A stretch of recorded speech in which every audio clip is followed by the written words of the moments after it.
All these science spheres are made of asbestos, by the way. Keeps out the rats. Let us know if you feel a shortness of breath, a persistent dry cough, or your heart stopping, because that's not part of the test. That's asbestos. Good news is the lab boys say the symptoms of asbestos poisoning show a median latency of 44.6 years. So if you're 30 or older, you're laughing. Worst case scenario, you miss out on a few rounds of... Ha! I like your style. You make up your own rules, just like me. Bean Counter said I couldn't fire a man just for being in a wheelchair. Did it anyway. Ramps are expensive.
Had fluorescent calcium in it so we can track the neuronal activity in your brain. There's a slight chance the calcium could harden and vitrify your frontal lobe. Anyway, don't stress yourself thinking about it. I'm serious. Visualizing the scenario while under stress actually triggers the reaction.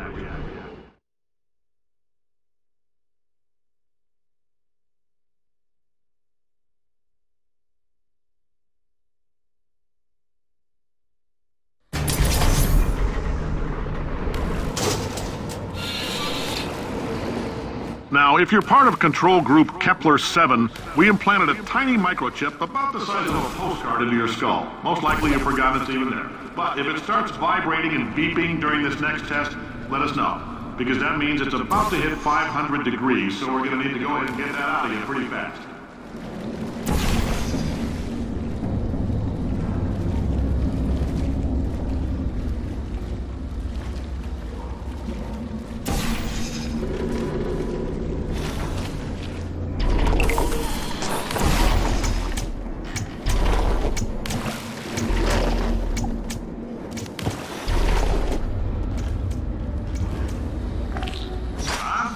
Keep your pants on. All right, this next test may involve trace amounts of time travel. So, word of advice, if you meet yourself on the testing track, don't make eye contact. Last boy tell me that'll wipe out time. Forward and backward. So, do both of yourselves a favor and just let that handsome devil go about his business.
this, it means you're taking a long time on the catwalks between tests. The lab boys say that might be a fear reaction. I'm no psychiatrist, but coming from a bunch of eggheads who wouldn't recognize the thrill of danger if it walked up and snapped their little pink bras, that sounds like protection. They didn't fly into space, storm a beach, or bring back the gold. No, sir, we did. It's you and me against the world, son. I like your grit. Hustle could use some work, though. Now let's solve this thing.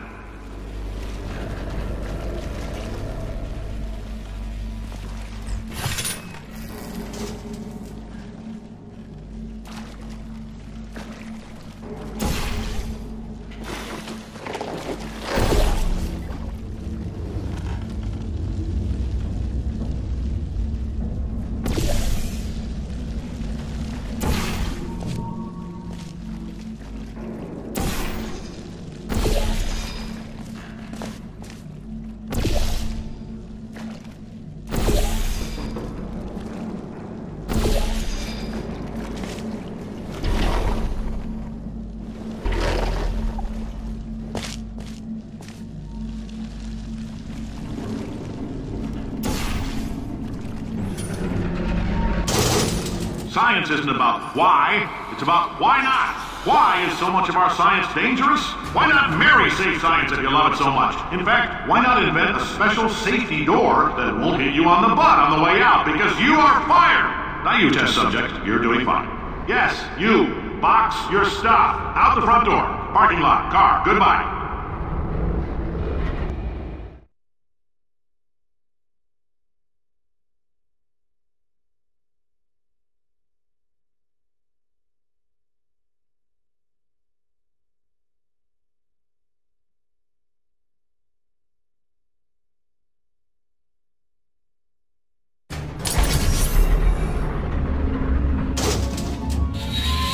Congratulations! The simple fact that you're standing here listening to me means you've made a glorious contribution to science. As founder and CEO of Aperture Science, I thank you for your participation and hope we can count on you for another round of tests. We're not going to release this stuff into the wild until it's good and damn ready, so as long as you keep yourself in top physical form, there'll always be a limo waiting for you. Say goodbye, Carolyn. Goodbye, Carolyn. She is a gem.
Greetings, friend. I'm Cave Johnson, CEO of Aperture Science. You might know us as a vital participant in the 1968 Senate hearings on missing astronauts. And you've most likely used one of the many products we invented, but that other people have somehow managed to steal from us. Black Mesa can eat my bankrupt... Sir, the testing? Right. Now you might be asking yourself, Cave, just how difficult are these tests? What was in that phone book of a contract I signed? Am I in danger? Let me answer those questions with a question. Who wants to make $60? Cash. You can also feel free to relax for up to 20 minutes in the waiting room, which is a damn sight more comfortable than the park benches most of you were sleeping on when we found you. So, welcome to Aperture. You're here because we want the best, and you're it. Nope. Couldn't keep a straight face. Anyway, don't smudge up the glass down there. In fact, why don't you just go ahead and not touch anything unless it's test-related?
Chance to burn up in the atomic fireball that little idiot is going...